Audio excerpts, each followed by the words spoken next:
Okay, we're back to talking about Donald Trump. Now, for weeks, we have been told that a deal is close, that negotiations are progressing, that the ceasefire is holding, but the news we've been writing over the last 24 hours paints a completely different picture. America has been striking Iran. Iran has now retaliated. The whole world is waiting in the balance because we are all running out of fuel and of patience, quite honestly. And we are asking, is this a war that's actually going to continue? And what does it mean for the rest of the world? Because this is not just a story about oil or about nuclear weapons. It's also about America now attempting to redraw the balance of the Middle East through the Abraham Accords. Today we're going to break down all of the things that have happened in the last week or so and what that means for you and me, and whether this war actually continues, and of course our final conclusion of whether or not Donald Trump has bitten off more than he can chew and how he's planning to digest the mess that he has started and made. Okay, before we move forward, a couple of reminders. Like this video and share it if you find it useful. Subscribe to our channel so you'll find out every time we put up a fresh video. And if you're so inclined, sign up for our membership. Our members get two things as of now: a daily news bulletin that gives you the news in the calmest way possible, fact-checked, curated, 10 minutes, everything you need to know about the world.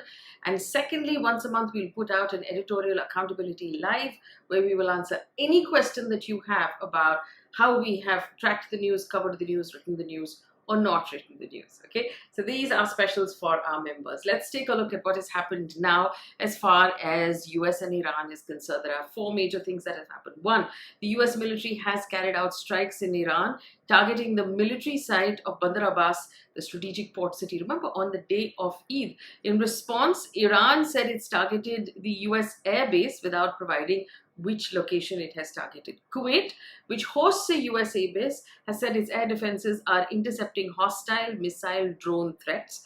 It did not specify where those threats are coming from. Renewed hostilities threaten this ceasefire that we've seen between the two countries. This is the second time in 3 days that the United States had targeted Iran, saying that strikes are conducted in self-defense. And the self-defense is very important. I'll come back to it. The site that has been struck, apparently, according to the US's Central Command, or CENTCOM, was about to launch a fifth drone after it had already launched 4 drones, and Iranian media reported that explosions were heard in the east of the city. CENTCOM described its actions, again, measured, purely defensive, intended to maintain a ceasefire. And of course, Iran has condemned these strikes as a grave violation of the ceasefire and said that it will not leave any act of hostility unanswered. So that was the one major thing that has happened. The second thing that's happened, Trump has threatened to blow up Oman, which is a longtime ally of the United States. Now, this is what happened. Trump on Wednesday was speaking to the press, and he said, and I quote, "Oman must behave or they will be blown up." During a cabinet meeting at the White House, he told reporters, no, the strait is going to be open to everybody. It's international waters and Oman will behave just like everybody else, or we'll have to blow them up. We will have to blow them up.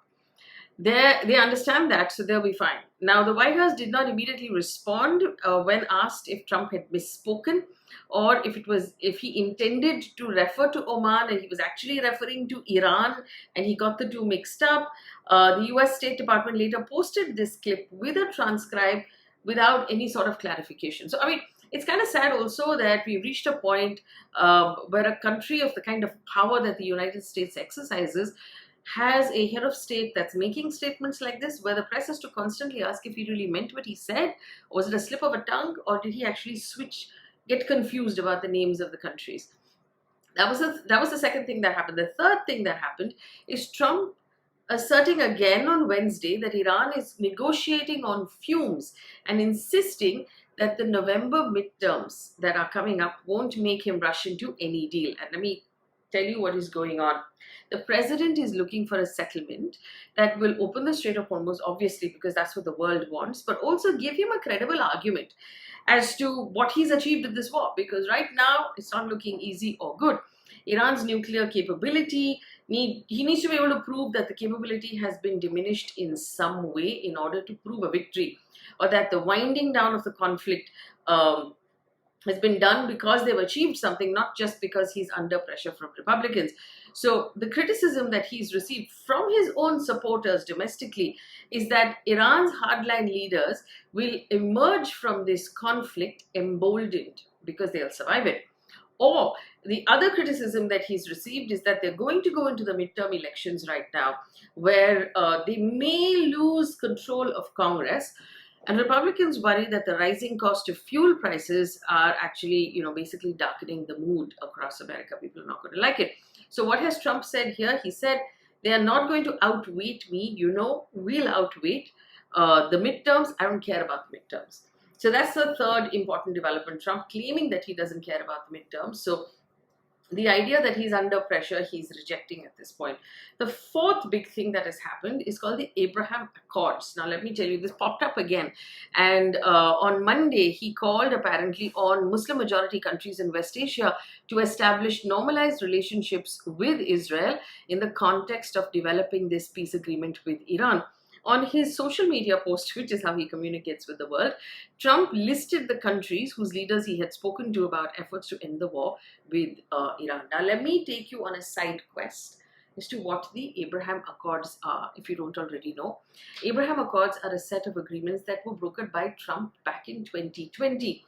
Now, these accords marked a massive shift in the relationship between Israel and the Arab countries that surround the region.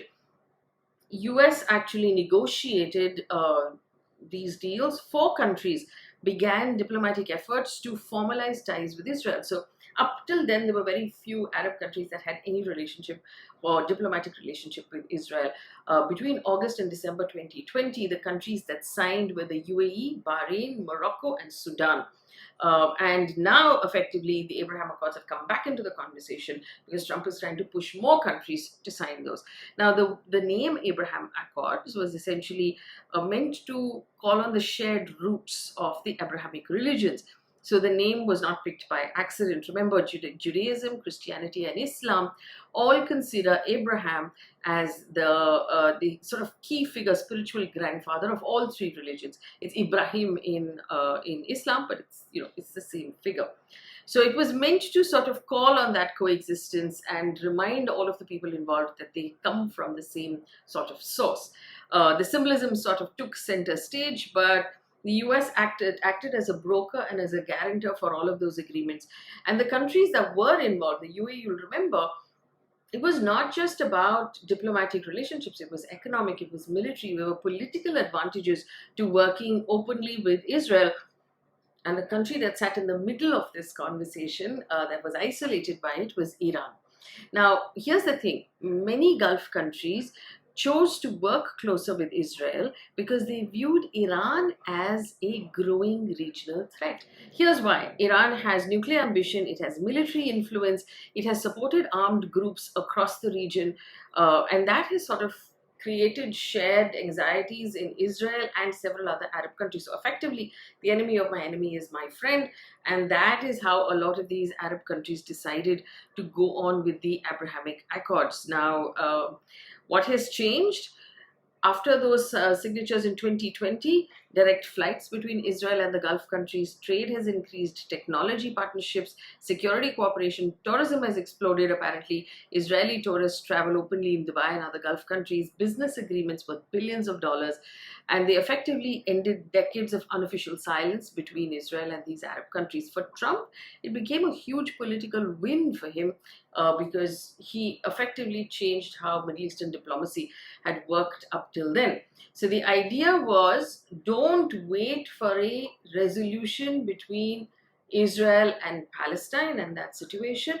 Actually normalize relationships with Israel right now to bring in cooperation. So there was obviously supporters who said that this brought stability and economic opportunity to the region, and there were critics who said that this sidelines Palestine entirely and does not in any way support the human rights of the people of Palestine.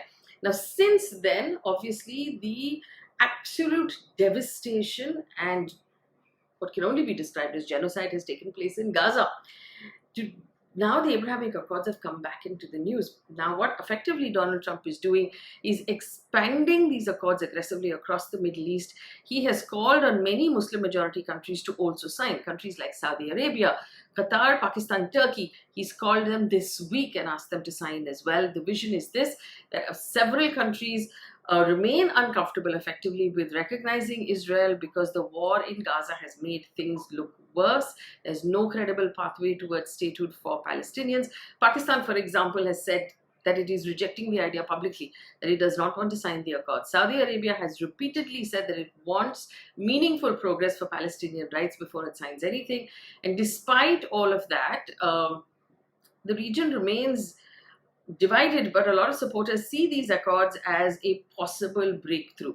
So this is where it is. So what Trump is also doing at the same time, while there is an attempt to negotiate a deal with Iran, is that he is trying to push more Arab countries to normalize their relationship with Israel so he can claim a victory in that region as well. So basically he'll say that I sort of redrew the Middle East and how the Middle East functions.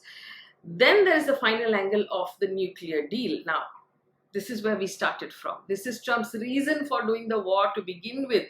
According to a report by Axios, the agreement between US and Iran was close to signing, involved a 60-day ceasefire. That was one. The fact that Iran would freely be able to sell oil, and that it would completely curb its nuclear program.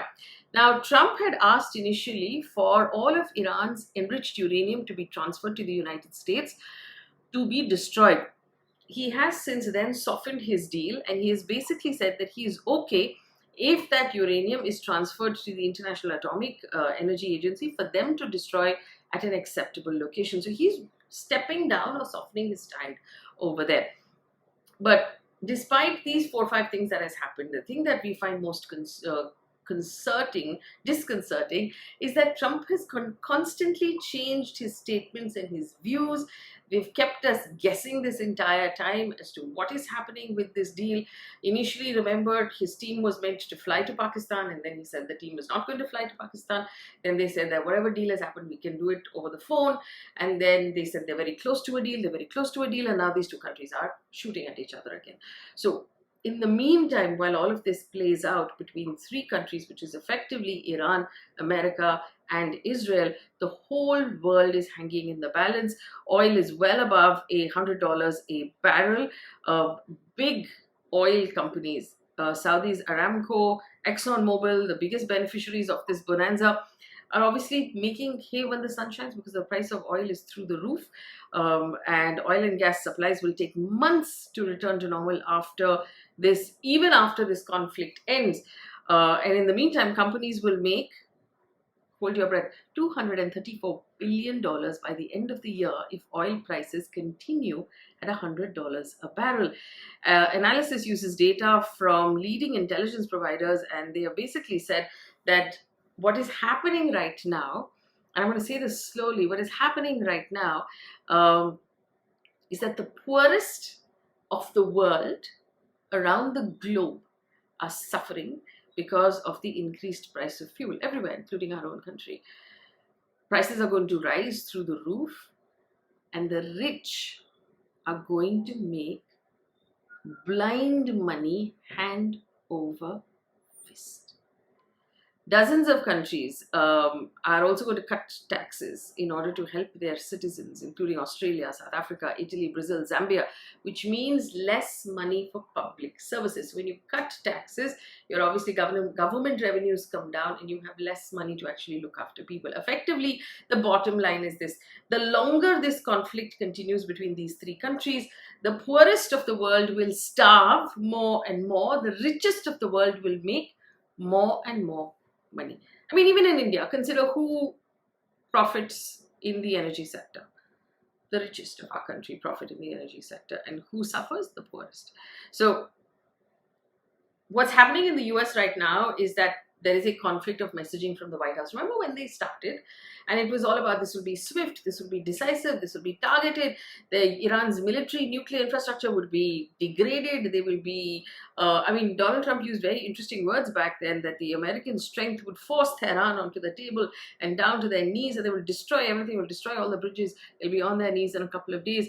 All of those deadlines shifted from days to weeks to months to open-ended negotiations to ceasefires that are unstable. And now the language has changed from inside the White House. Now we're hearing things like measured response, defensive action, protecting navigation, maintaining deterrence, exercising restraint. So this is no longer the language of a regime change or full-scale escalation. This is a language of containment. There is a change in how America is dealing with this, but if we put all of the language aside and ask ourselves who holds the cards at this point, which of the two countries, effectively between America and Iran, which of the two countries has the cards in this negotiation? Well, the United States, as we know, is overwhelmingly militarily superior, Navy and otherwise. It has the ability to shut everything down in the Middle East overnight. But what Iran has is stamina. America doesn't have stamina. Even though Trump might regularly say that he doesn't care about the midterms, his Republican Party does. All of the people who support him do. Even though Trump regularly says that, you know, oil prices will manage in the US, the people of the US do not like it. He will need congressional support if he drags this out any further.